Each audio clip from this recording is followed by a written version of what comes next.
मिलीने त्या झेंड्यातून एक पतंग बनविला.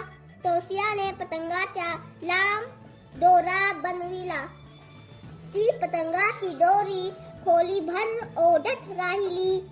मिली तिच्या मागे मागे चालत होती. तोसिया म्हणाली, आपण ममताला बोलावून आणू, तिला हे सर्व दाखवू. तोसिया आणि मिली ममताला घेऊन परतल्या. सरबताच्या पतंग आणि दोरी तर गायब होती.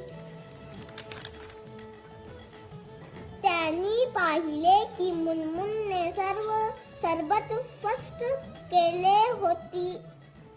तोसिया आणि मिली जोरात हसू लागल्या.